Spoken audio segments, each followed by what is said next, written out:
अक्सर हम ये देखते हैं कि किसी को ज़्यादा महत्व दिया जाता है, किसी को ज़्यादा सम्मान दिया जाता है और किसी को कम। अगर कोई व्यक्ति कुछ कार्य कर रहा है तो उसको ज़्यादा सम्मान दिया जाता है और दूसरा व्यक्ति कुछ और कार्य कर रहा है तो उसको कम सम्मान दिया जाता है। तो ये जो बात है कि किसी को ज़्यादा सम्मान देना, किसी को कम सम्मान देना, इसी विषय से संबंधित एक प्रश्न आचार्य जी के पास आया था, जिसमें एक 44 वर्षीय महिला उनसे कहती है कि मैं 44 वर्षीय महिला हूँ, मूलतः बिहार से हूँ, पर पिछले 15 वर्ष से दिल्ली में रह रही हूँ। मेरे छोटे बेटे ने अपनी अधिकांश शिक्षा दिल्ली से ली है और अब वो दिल्ली विश्वविद्यालय में पढ़ रहा है। हमारे पिताजी सेना में थे, युद्ध भी लड़े थे और हमारे घर में फौज और सैनिकों की बड़ी इज्जत रही है। पर अब पिछले कुछ साल से बेटा कहता है कि सरकारी या प्राइवेट नौकरी करने वाला एक आम कर्मचारी भी तो तनख्वाह लेकर अपना काम करता है और सैनिक भी तनख्वाह लेकर अपना काम करता है। फिर सैनिक को अधिक सम्मान देने की क्या ज़रूरत है?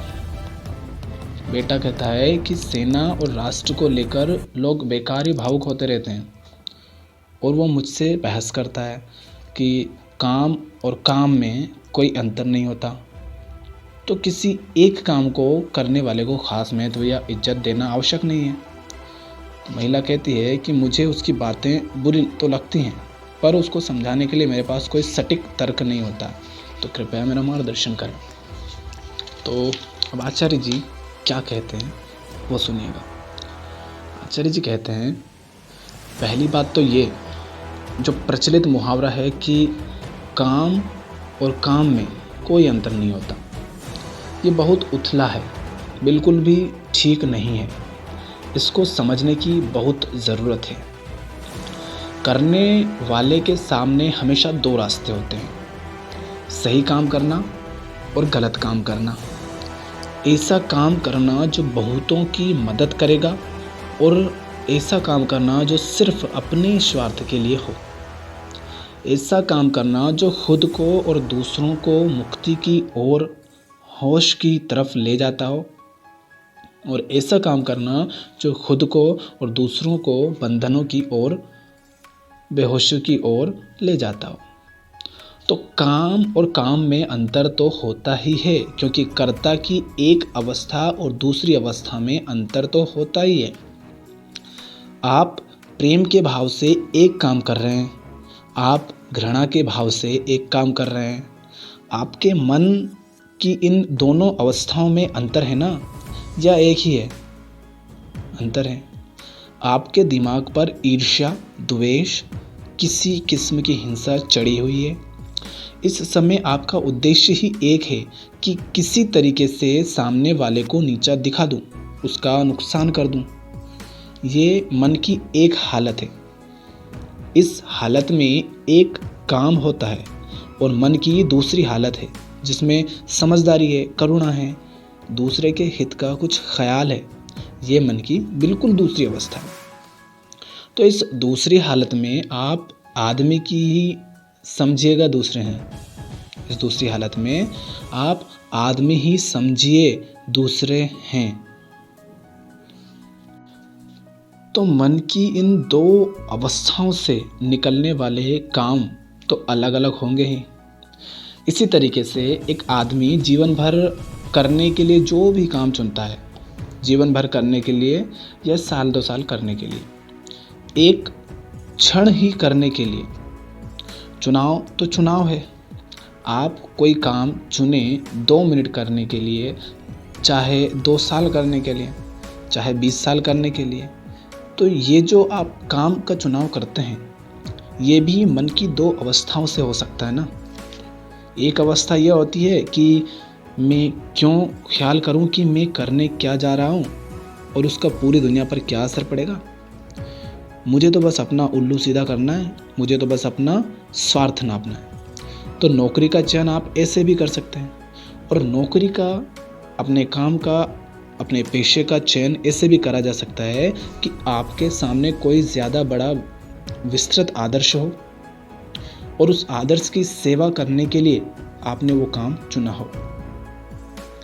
तो इसीलिए ये ठीक नहीं है कि आप कह दें कि सब काम एक होते हैं। कोई किसी प्राइवेट कंपनी में कोई यूं ही नौकरी कर रहा है, या कोई सरकारी नौकरी कर रहा है, या कुछ अपना काम धंधा कर रहा है, और एक सैनिक है, इन सब के काम में कोई अंतर नहीं है, तो सैनिक को किसी विशेष सम्मान वगैरह की कोई ज़रूरत नहीं है।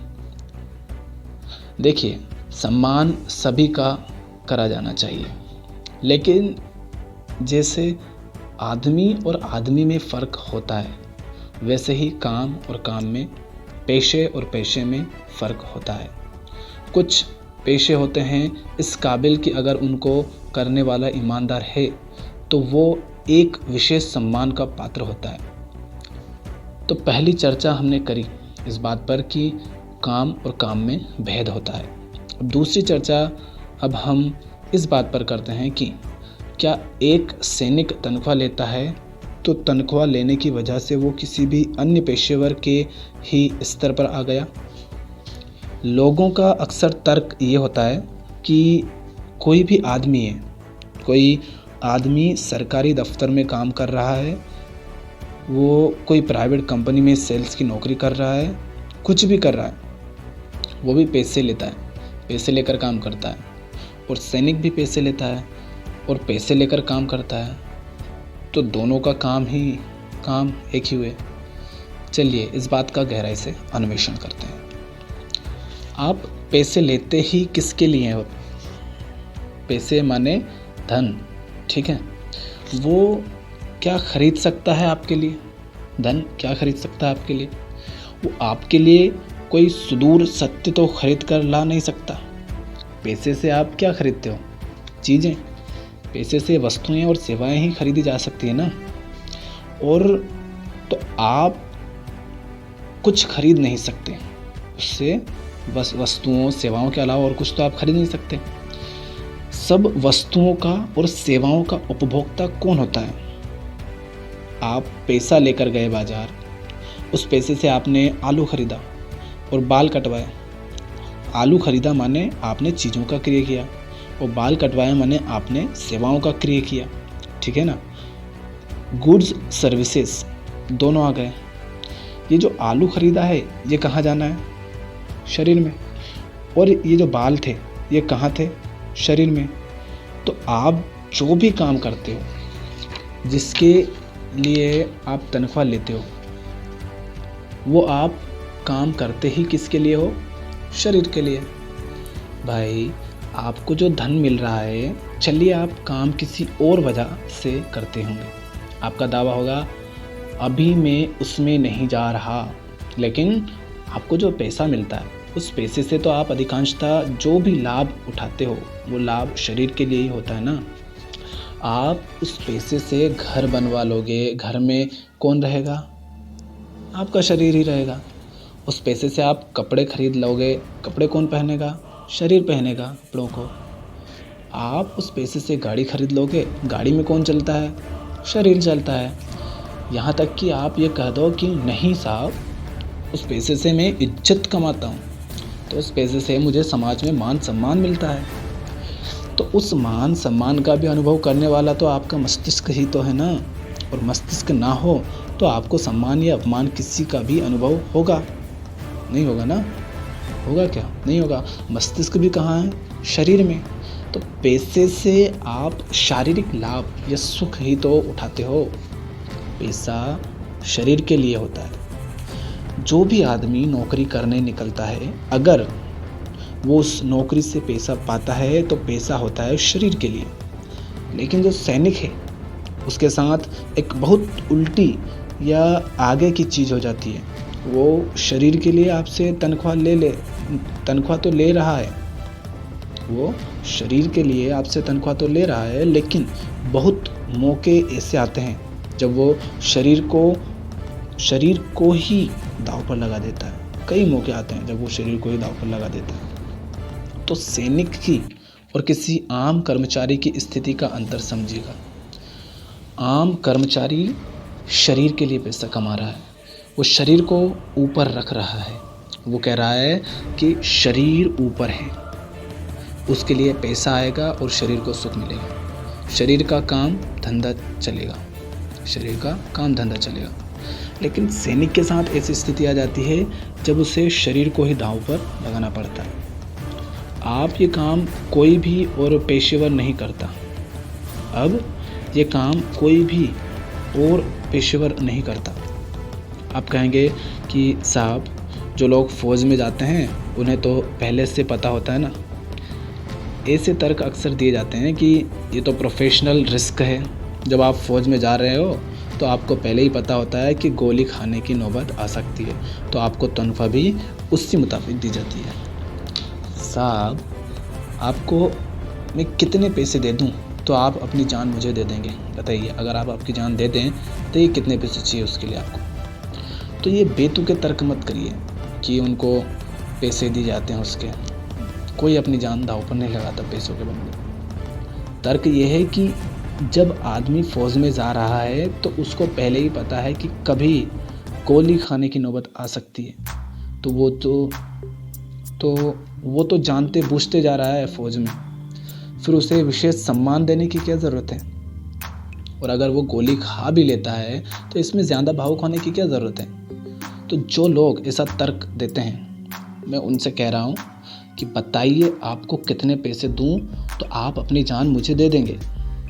ऐसा आचार्य जी कहते हैं। आप कह रहे हैं कि एक छोटी सी तनख्वाह की खातिर सैनिक अगर सीमा पर गोली खा रहा है तो इसमें विशेष बात क्या है। ठीक है, और सैनिक को कितनी तनख्वाह मिलती है, कोई लाखों करोड़ों तो मिलते नहीं है, साधारण सी उसकी तनख्वाह है। आप कह रहे हैं कि उसने सीमा पर गोली खाई है तो क्या हुआ, वो पैसे भी तो लेता था। तो आचार्य कहते हैं कि मैं कह रहा हूँ कि पैसे जितने सैनिक को मिलते थे मैं उससे आपको 10 गुने दिए देता हूँ। कहिए आप देंगे मुझे अपनी जान? अच्छा, मुझे मत दीजिए, पर क्या आप सीमा पर भी जाने देंगे अपनी? तब भी नहीं देना चाहोगे। तो लोग कहते हैं कि नहीं, हम नहीं देंगे, पर सैनिक भी कौन सा जानते बूझते देते हैं। लोग ऐसा कहेंगे ना कि हम नहीं देंगे, पर सैनिक भी कौन सा जानते बूझते देता है। वो कौन सा मरना चाहता था, वो तो गोली लग गई, फिर ऐसी बात करते हैं सब। तो नहीं, ऐसा नहीं होता। उसे पता होता है कि वो जो काम कर रहा है, जिस मिशन में जा रहा है, जिस अभियान पर निकलता है, उसमें निश्चित रूप से खतरा है। तो आप कितने भी तर्क दे लें, यदि आप थोड़ी भी सद्बुद्धि लगाएंगे तो आपको मानना पड़ेगा कि आदमी का जो गहरे से गहरा तादाद में होता है वो होता तो शरीर से ही है ना। और जो आदमी ऐसा पेशा चुने जिसमें शरीर को ही गंवाने का खतरा हो, उस आदमी को कुछ तो मूल्य मिलना चाहिए। आप देखो, आप चाहे जो भी करते हो शरीर के लिए करते हो, लेकिन जो व्यक्ति अपने शरीर को ही दांव पर लगा दे, जिसके लिए आप सब कुछ करते हो, एक व्यक्ति है कि उसे ही दांव पर लगा देता है, तो उसको तो मूल्य मिलना चाहिए ना। अध्यात्म भी क्या सिखाता है? आदमी का बड़े से बड़ा अहंकार, अहंकार माने किसी चीज से जुड़ाव या तादाद में क्या होता है? देहाभिमान। देहाभिमान अर्थात देह धन अभिमान, देह का अभिमान, शरीर का अभिमान।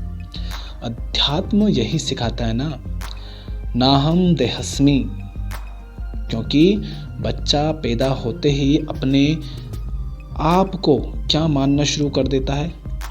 देह, शरीर। हम सब जीवन भर अपने आप को क्या मानते हैं? देह, शरीर। एक जरा सी खरोच लग जाती है तो हम उसका ख्याल करने लगते हैं, थोड़ी सी चोट लग जाती है तो दिन भर हमारे सिर पर नाचने लगती है। और अगर आप उनमें से हैं जो अपने शरीर को आकर्षक बनाकर रखना चाहे, तो आपके मुंह पर जरा सा दाग धब्बा आ जाए, फोड़ा फुंसी आ जाए, देखिए आपको कितना बुरा लगता है कि नहीं लगता है। क्योंकि हमारा जो मूल तादाद में है, हमारी जो प्रारंभिक ही पहचान है, वो शरीर से। I am the body. तो किसी के लिए भी और कुछ खोना फिर भी आसान है, शरीर खोना सबसे मुश्किल और सबसे ज़्यादा कलेजे का, सबसे ज़्यादा वीरता का काम है। भाई, आप और चीज़ें खोते हो तो कम से कम आपके पास वो तो बचा रह गया ना। जो उन चीज़ों का भोग करता है। अर्थात कहना चाह रहे हैं कि आप जिस भी चीज़ का खो देते हो, जिस चीज़ को खो देते हो, तो कम से कम आपके पास वो तो बचाना है जिसके लिए वो चीज़ें थी। अर्थात आपका शरीर जो उसको अनुभव करता, वो चीज़ें कभी दोबारा आ जाएंगी, लेकिन शरीर को खोने का मतलब होता है कि आपने अपना वो उपकरण ही खो दिया जो किसी भी चीज़ का कभी भी भोग करता। माने कि अब आपके लिए संसार ही नष्ट हो गया। तो धन गंवाना, प्रतिष्ठा गंवाना, ज्ञान गंवाना, परिवार गंवाना, इन सब से कहीं ज़्यादा मुश्किल होता है देह का गंवाना, शरीर का गंवाना। तो आप सब तो इसी के पीछे लगे हो। जो देह गंवाने के लिए जानते बूझते तैयार हो रहा हो, उस आदमी में थोड़ी तो खासियत होगी ना। सैनिक की आप बात कर रहे हो, वो अपना शरीर ही गंवाने को तैयार है, उसकी कितनी खासियत होगी। तो बेटे को ये बातें सिखाइए। आचार्य कहते हैं उस महिला से कि उन महिला से कहते हैं कि बेटे को ये बातें सिखाइए। दिल्ली की हवा में आकर के कुछ मूलभूत चीज़ें वो भूल गया है। बिहार में लोग ये चीज़ें नहीं भूलते। पूरब में जो बहुत ज़मीनी बातें होती हैं वो लोगों को पता होती हैं। भले ही आसमानी सुख सुविधाएं और पैसा लोगों के पास ना हो, लेकिन ज़मीनी बुद्धि ज़रूर होती है। दिल्ली का मामला थोड़ा अलग है। तीसरी चीज़ पर आते हैं। पहली बात, काम और काम में क्या अंतर है, हमने उसको समझा। दूसरा, सेना की क्या बात है, इसे समझा। और तीसरा, आपका बेटा कहता है कि राष्ट्र को भी लेकर आप लोग बेकार ही भावुक होते रहते हैं, ऐसा कहता है ना आपका बेटा।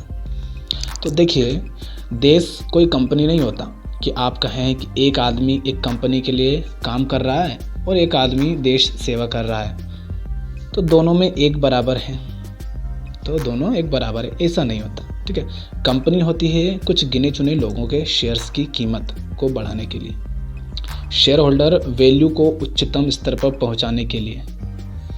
यही कंपनी की हस्ती का कुछ उद्देश्य होता है, यही कंपनी की हस्ती का कुल उद्देश्य होता है। एक कंपनी होती ही किस लिए?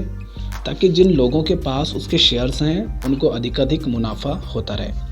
ये कंपनी के होने का उद्देश्य है। यदि आप एक कंपनी के लिए काम कर रहे हैं तो आप कुछ कुल मिलाकर क्या कर रहे हैं, आप कुछ मुट्ठी भर लोगों की जेबें गर्म कर रहे हैं और अपना हित साध रहे हैं। आप उन लोगों की जेब गर्म कर रहे हैं तो बदले में वो भी आपको कुछ दे देते हैं। हाँ, आप उसमें 5 बातें और जोड़ सकते हैं कि उस कंपनी में जो चीज़ें बन रही हैं उनका उपभोग समाज के लोग करते हैं और ये सब भी करते हैं। ठीक है, मैं उन बातों को मानता हूँ, लेकिन ले दे करके कंपनी चीज़ें सिर्फ वही बनाएगी जिससे कि शेयर होल्डरों की जेबें भरती रहें।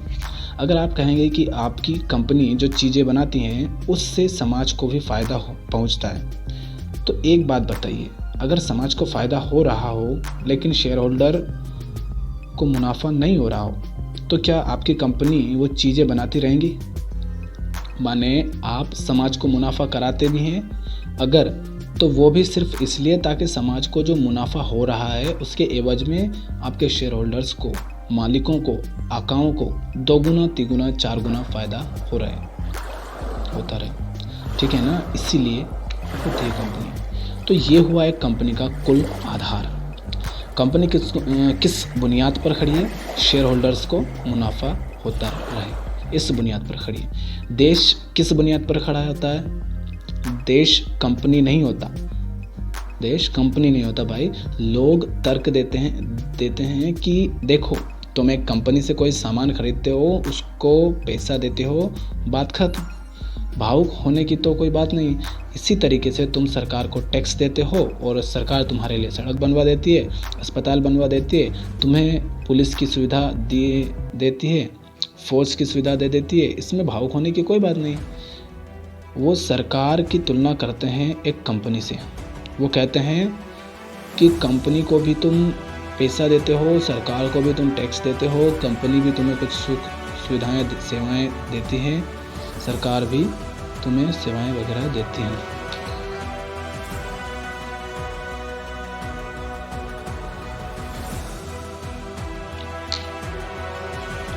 सरकार भी तुम्हें सेवाएं वगैरह देती है।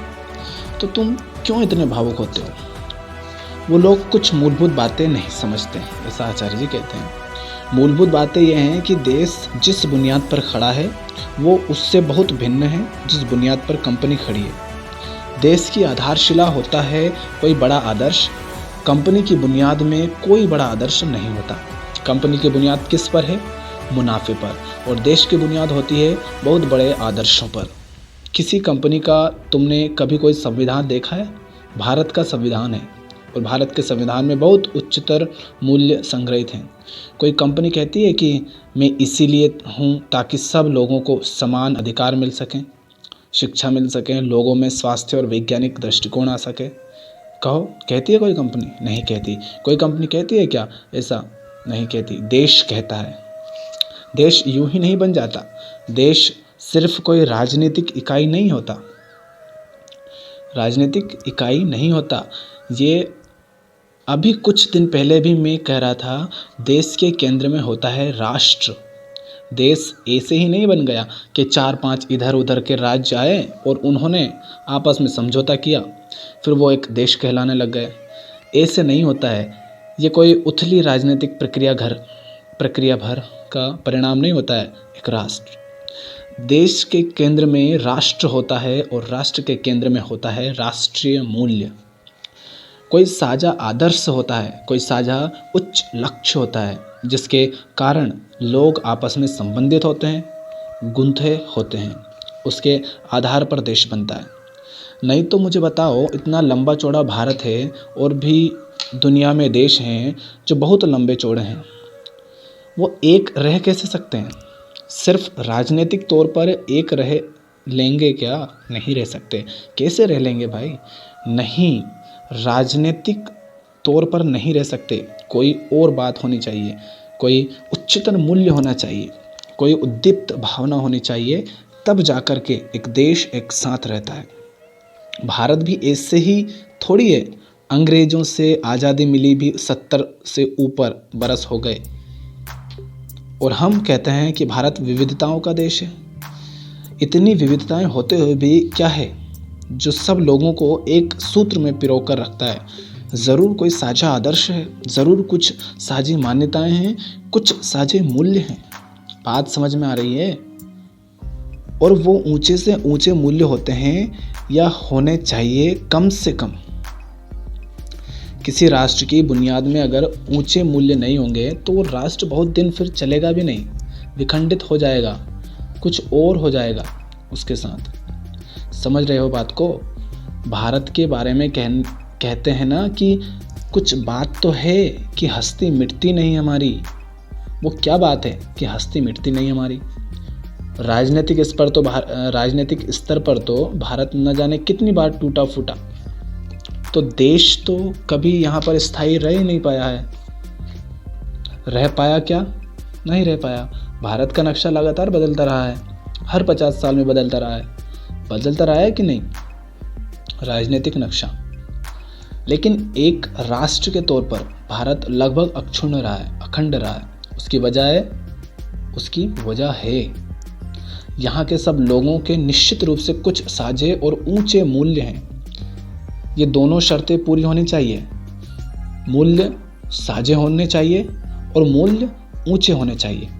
वो जो साझे और ऊंचे मूल्य हैं जो भारत को एक राष्ट्र के तौर पर एक रखते हैं, वो मूल्य वास्तव में आध्यात्मिक हैं। ठीक है? तो जो ये भारत देश है, फिर मुझे बताओ कि ये क्या है? ये उन आध्यात्मिक मूल्यों की राजनीतिक अभिव्यक्ति है। ये उन आध्यात्मिक मूल्यों की राजनीतिक अभिव्यक्ति है। जो भारत राष्ट्र है उसके केंद्र में क्या है? आध्यात्मिक मूल्य। आध्यात्मिक मूल्य है, तभी तो वो चले आ रहे हैं पिछली 20 शताब्दियों से। नहीं तो भारत, मैं कह रहा हूँ, कब का अपने मूल्य खो चुका होता। पर भारतीयों की एक अलग पहचान है। वो बात भारतीयों को भले ही कम समझ में आती है, किंतु विदेशियों से पूछोगे तो वो बता देंगे। वो जानते हैं कि राष्ट्र के तौर पर, कंट्री नहीं नेशन के तौर पर भारत की क्या पहचान है। वो जानते हैं कि भारत की जो केंद्रीय पहचान है उसमें बोध आता है, उसमें गहराई आती है, उसमें सत्य आता है, उसमें करुणा आती है, मतलब कि उसमें अध्यात्म आता है। अध्यात्म ही तो है जो भारत को एक राष्ट्र के तौर पर पिछली 20-25 शताब्दियों से एक रखे हुए हैं। कभी राम आए, कभी कृष्ण आए, कभी बुद्ध आए, कभी महावीर आए, ऋषि मुनि आए, ऐसे ही आते रहे हैं। राष्ट्र के तौर पर एक रहे हैं, देश के तौर पर हम बनते बिगड़ते रहे हैं। भाई अभी 70-75 साल पहले तक पाकिस्तान, बांग्लादेश भी राजनीतिक तौर से सब भारत का ही हिस्सा थे ना, ब्रिटिश इंडिया का थे कि नहीं? और इतना ही नहीं, 50-100 राज्य रजवाड़े थे जो अपनी अपनी अलग सत्ता चलाते रहे थे। राजनीतिक तौर पर तो बहुत उथल पुथल चलती ही रहती है, राष्ट्रीयता लगातार कायम रहती है। अब 1947 के बाद से एक अभिनव प्रयोग हुआ है। वो अभिनव प्रयोग ये है कि वो जो भारत राष्ट्र था वो भारत देश बनकर सामने आया है। भारत राष्ट्र भारत देश बनकर सामने आया है। बात समझ रहे हो? राष्ट्रीय मूल्यों को राजनीतिक अभिव्यक्ति मिली है, राष्ट्रीय मूल्यों को राजनीतिक अभिव्यक्ति मिली है। तो ये देश कोई हल्की फुल्की चीज़ नहीं है। भारत को यूं ही बस एक पॉलिटिकल एंटिटी मत मान लेना, एक राजनीतिक इकाई नहीं है भारत। फिर से कह रहा हूँ, 4-5वीं बार दोहरा रहा हूँ कि भारत देश गहरे आध्यात्मिक मूल्यों की राजनीतिक अभिव्यक्ति है। तो ये पूजनीय है। ये पूजनीय किस लिए है? क्योंकि ये भारत देश रहेगा तो वो आध्यात्मिक मूल्य भी कायम रहेंगे। उन आध्यात्मिक मूल्यों के कायम रहने के लिए आवश्यक है कि ये भारत देश रहे, एक राजनीतिक सत्ता रहे।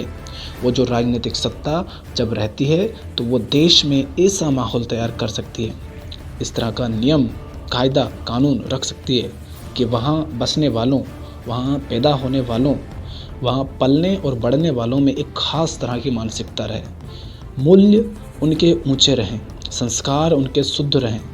देश का मतलब ये नहीं होता कि सरकार है और सरकार बिजली पानी सड़क का काम कर देगी। ये तो आपने बहुत ही अटपटी बात कर दी। कम से कम भारत देश तो ऐसा नहीं है जिसमें कि राज्य का काम बस ये है कि वो आपके लिए सड़क पानी और बिजली की कानून की व्यवस्था का इंतज़ाम देखता रहे। नहीं, ऐसा नहीं है। भारत देश इसलिए है ताकि भारत राष्ट्र सुरक्षित रहे। राष्ट्रों के पास फौजें नहीं होती, राष्ट्रों के पास बस एक भावना होती है, एक आदर्श होता है। अगर सामान्य भाषा में कहूँ तो राष्ट्रों के पास फौजें नहीं होती, राष्ट्रों के पास आत्मा होती है। फौजें देश के पास ही हो सकती हैं। तो जो भारत देश है वो शरीर है, और जो भारत राष्ट्र है ऊंचे मूल्यों वाला, वो उस शरीर की आत्मा है। अब एक बात बताओ, यदि शरीर नहीं रहेगा तो बेचारी आत्मा करेगी क्या? समझ रहे हो? शरीर नहीं रहा तो आत्मा क्या करेगी? भारत देश नहीं रहा तो भारत राष्ट्र क्या करेगा? कोई संत हो, कोई ऋषि हो, कृष्ण हो, बुद्ध हो, इनके शरीर की कोई कीमत है या नहीं है? इनके शरीर की कीमत है या नहीं है? या ये कहोगे कि सत्य तो आत्मा मात्र है, शरीर रहे ना रहे, कोई पूजनीय आदमी हो, कोई ऊंचा आदमी हो, उसके शरीर की कीमत कुछ है या नहीं है? शरीर की कीमत है, क्योंकि यदि शरीर नहीं रहेगा तो फिर आत्मा को अभिव्यक्ति कौन देगा? कबीर साहब याद है ना आपको? हर घट मेरा साइया सूनी सेज न कोई, बलिहारी व घट के जा घट प्रगट होय। घट माने शरीर, आत्मा तो सर्वत्र है। संत जन कह गए हैं कि आत्मा तो सर्वत्र है। कौन सी ऐसी जगह है जहाँ आत्मा ना हो? आत्मा ही एकमात्र सत्य है, उसके अलावा तो कुछ है ही नहीं। लेकिन वो शरीर अद्भुत होता है, विरल होता है, जिसमें वो आत्मा अभिव्यक्ति लेती है। ऐसा बस किसी का शरीर होता है जिसमें वो आत्मा अभिव्यक्ति लेती है। ऐसा बस किसी का शरीर होता है, कभी किसी कृष्ण का, कभी किसी कबीर का। समझ में आ रही है बात? जहाँ पर वो शरीर वाहन बन गया हो आत्मा की अभिव्यक्ति का। तो जो भारत देश की परिकल्पना करी गई थी वो इसी आधार पर थी कि वो उच्चतर मूल्यों का वाहक बनेगा। इसीलिए उस देश की रक्षा की जानी बहुत आवश्यक है। आप ये नहीं कह सकते कि देश तो एक राजनीतिक इकाई है, टूटती है तो टूट जाने दो। ये बात किसी भी देश पर लागू नहीं होती, भारत पर तो बिल्कुल भी लागू नहीं होती। भारत देश बस एक राजनीतिक इकाई नहीं है, भारत देश अपने आप में रोशनी है। भारत देश के पीछे बहुत ऊंचे सिद्धांत हैं। अगर ये देश ही नहीं रहेगा तो उन सिद्धांतों को भी ताकत और अभिव्यक्ति देने वाला कौन रहेगा? सिद्धांत बच जाएंगे पर उन सिद्धांतों की अभिव्यक्ति नहीं बचेगी। सिद्धांत तो बच जाएंगे पर उन सिद्धांतों के आधार पर चलने वाली कानून व्यवस्था नहीं बचेगी। सिद्धांत तुम लेकर बैठे रहो ना, क्या करोगे बैठे रहकर उनको? अगर भारत देश भारत राष्ट्र की अभिव्यक्ति है और इसलिए भारत देश पूजनीय है। देश से मेरा मतलब है एक बाहरी व्यवस्था, एक शरीर, एक राजनीतिक व्यवस्था, एक जमीनी व्यवस्था। तो उस जमीन की सीमाओं का फिर जो प्रहरी है उसको भी कुछ इज्जत दोगे या नहीं दोगे भाई? बात कर रहे थे फौजी की, ठीक है, सैनिक की। तो बोलो। और भारत देश किसी आसान माहौल में तो रहता नहीं है।